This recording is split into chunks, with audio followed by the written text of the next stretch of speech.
Jomar at Steph, love is like this. You need to accept each other. Kung ano man yung ipinapakita ninyo na magaganda, sana'y pagpatuloy ninyo. At kung ano man yung madidiscover ninyo na hindi maganda, sana yakapin ninyo.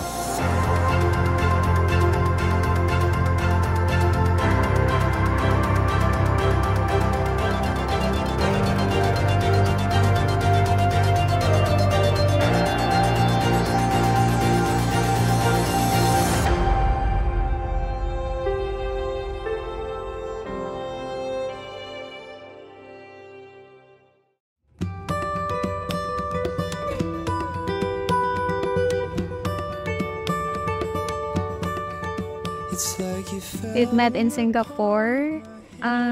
Funny how two strangers can actually be together. Ang story, naghahanap ako ng tenant. Then, after that, nakaka-message ko siya. May nag-message sa akin. Tinatanong kung gusto ko umupa ng bahay. Yung pala, interesado siya sa akin. Fanatic din kasi siya ng basketball game. So, doon kami nag-click. Then, ayun, more on exercise din siya. So, doon kami nagkaroon ng bonding. Ayun, hanggang sa nag-usap kami about sa buhay. Yun din, nasundan. Tapos, mas lumalim yung friendship namin. Then, naging, ayun, in a relationship. Nakita ko yung pagiging masigasig niya sa buhay kahit nangihirapan siya, nagsusumikap siya para matulungan yung pamilya niya. At iniisip ko, ito yung lalaking gusto kong makasama habang buhay. Siya kasi yung at first yung niya, family-oriented siya. Then may yung takot sa Diyos. Tsaka responsible talaga siya. Yun yung nagustuhan ko sa kanya.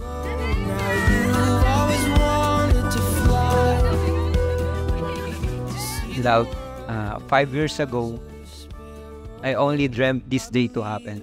Lagi ko sinasabi sa sarili ko na aalagaan ko at papakasalan yung babaeng ibibigay sa akin ni Lord. And here I am today, standing in front of you, my forever and my wife.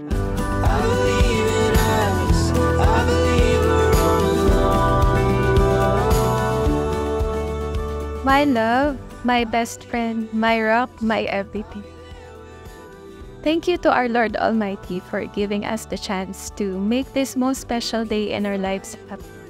I still can remember how God moved and made our paths cross when I no longer believed that pure love and a right man exist. He gave me you. I'm so happy for you, syempre, sa inyong dalawa.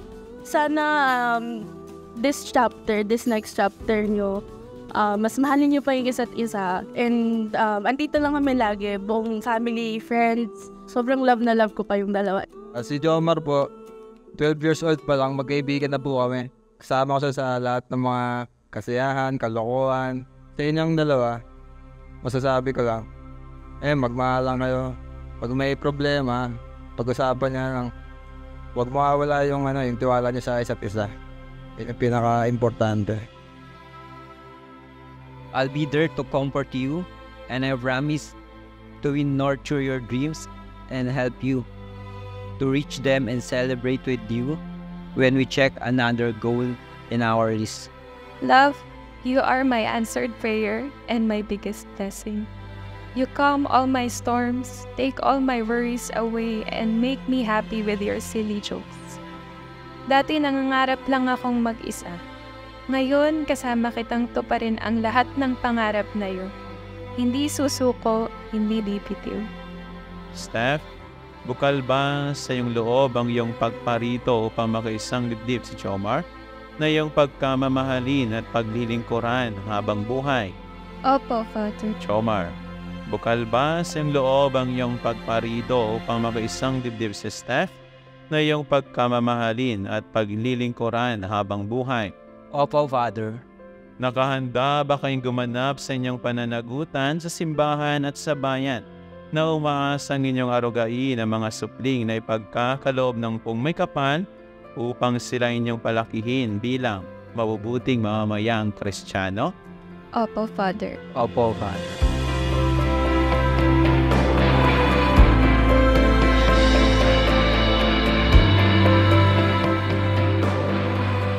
Back then, every time I pray to the Lord, I humbly ask for someone chinito. 5'7" ang height. Nagbabasketball at syempre may diskarte sa buhay. It's true, kapag hiniling mo sa Panginoon at masigasig kang nanalangin, ibibigay niya sa'yo. Thank you for all the sacrifices, patience, and unconditional love.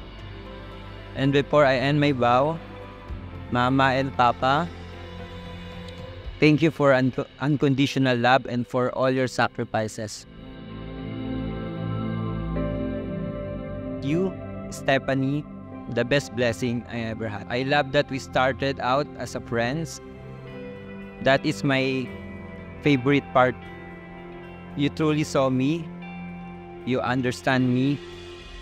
You accept me in a way no one else has. Na-inlove ako sa mga 3 points mo. Clearly, faith brought us here. Funny how 2 strangers can actually be together for a life.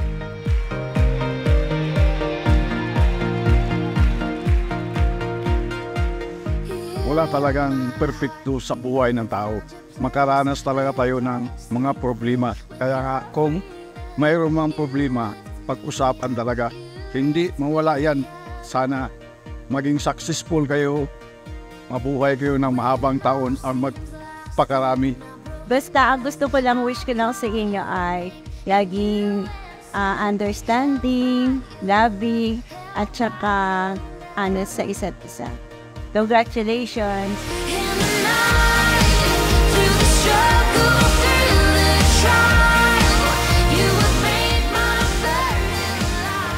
Gusto ko lang malaman niyo na mahal na mahal namin kayo, sinusuportahan namin kayo, at wini-welcome pa namin Steph sa pamilya namin. Wini-wish ko lang na habang buhay kayong ganon, and magmahalan lang kayo at mag-unawaan din po.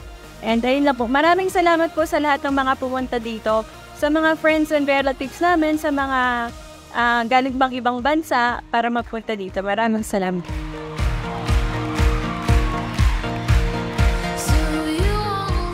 So Steph is such a wonderful girl, and for Steph to meet a guy like you, I'm sure you are equally as wonderful as Steph is. So I can only wish everything that is good for you, because Steph is Steph, and we love her very much.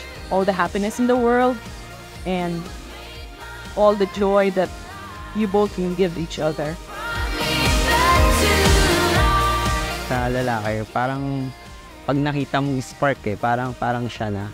Kasi one time may problem ako na hindi ko talaga kayang masolusyonan, which is nandyan siya sa tabi ko at hindi siya umalis talaga sa tabi ko kahit anong mangyari. He's so sweet, straightforward, and very loving and caring. Yung akala mong walang pakialam, pero gagawin pala lahat ng bagay para sa iyo. So yung nakilala ko siya, parang medyo nag-iba na yung pananaw.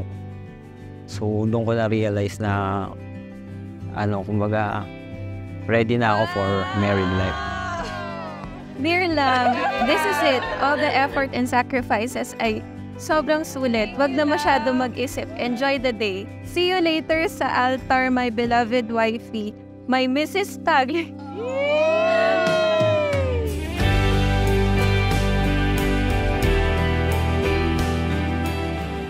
Finally, I just want to congratulate the two of you. And alam nyo na lagi kaming nandito para sa inyo ni Uya.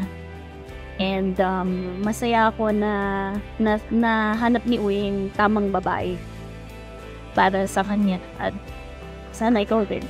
We wish you all the luck and blessing sa life. Eh, na ko yan. Dahil nakita ko matutupad mo ay. Pangarap na sa buhay. Kakayak. Kasi parang anak ko na rin ka. At tanam-dalam na ito yung napakabet sa bata. Hindi mo nakita ito yung nagalit. Ito yung lagi nakangiti. Kaya sabi ng pare ko, ano may sinumpa nyo sa simbahan, sana'y matupad nyo. At yun ang aming mga pangarap din para sa inyong dalawa. Congratulations. Steph, sumasangayon ka ba na maging asawa si Jomar? Na narito ngayon alinsunod sa batas at mga lintuntunin ng ating banal na simbahan. Opo, Father. Buong puso ba ang pagkakaloob mo sa kanya ng inyong sarili bilang kanyang may bahay? Opo, Father. Nakalaan ka bang balikatin sa piling niyang pananagutan ng buhay, may asawa? Opo, Father. Jomar, sumasangayon ka ba na maging may bahay si Steph? Na narito ngayon alinsunod sa batas at mga lintuntunin ng ating banal na simbahan. Opo, Father. Buong puso ba ang pagkakaloob mo sa kanya ng inyong sarili bilang kanyang asawa? Opo, Father. Nakalaan ka bang balikatin sa piling niya ang pananagutan ng buhay may asawa? Opo, Father. Jomar and Stephanie, ito lang ang masasabi ko sa inyo. Sana magmahalat kayong dalawa at maging maligaya. Tulad ng ibinigay din namin sa kanya mula nung maliit siya at pagpapalaki, ingatan mo siya. Steph, welcome sa aming family. Ikaw, Jomar, iingatan mo si Steph. Huwag mo siya papayaan. Mag-iingat kayo sa lahat ng inyong mga gagawin sa abroad. Huwag nang mag-aaway sa bawat kita, okay ba? Salamat sa ating Pilipinas. Congratulations to both of you. Sa iyo, Steph. Sana magmahalang kayong dalawa sa isa't isa. And sa iyo, Jomar, mahalin mo si Steph ng higit pa sa buhay mo. And more success, more blessing. Congratulations. Mabuhay ang bagong kasal. Mary Aline Stephanie, kailanman hindi kita pagtataksilan. Isuot mo at pagkainatan ang singsing na ito nang siyang tanda ng aking pag-ibig at katapatan. Sa ngalan ng Ama at ng Anak at ng Espiritu Santo. Amen. Joymar, kailanman di kita pagtataksilan. Isuot mo at pagkaingatan ang singsing na ito na siyang tanda ng aking pag-ibig at katapatan. Sa ngalan ng Ama, ng Anak, at ng Espiritu Santo. Amen.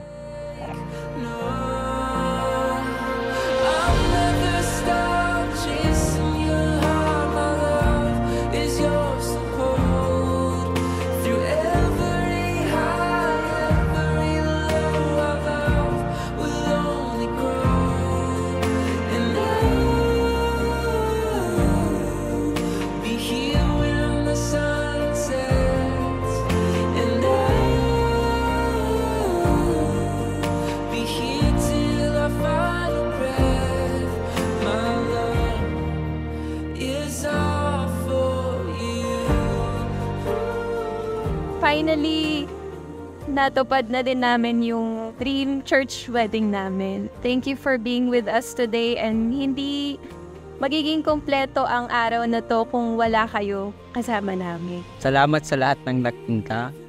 Mga relatives namin, friends, I appreciate you, all of you guys.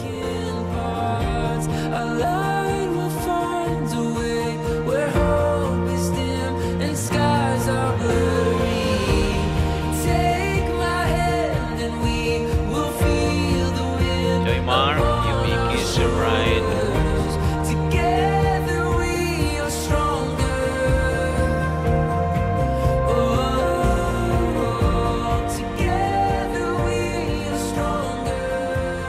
Punong-puno ng maraming pagsubok pero hindi tayo sumuko. We fought the odds and finally we're here. You are worth it, my love. And as your lifetime partner, I promise to support you in all your personal and professional pursuits. I will always be your biggest fan, cheering you on from the sidelines. I love you very much and cannot wait to spend the rest of my life with you. When life seems easy and when it seems so hard, I will hold your hand tight and never let it go. You are now my home and my heart belongs to you forever. Araw-araw kang pipiliin at mamahalin. I love you so much.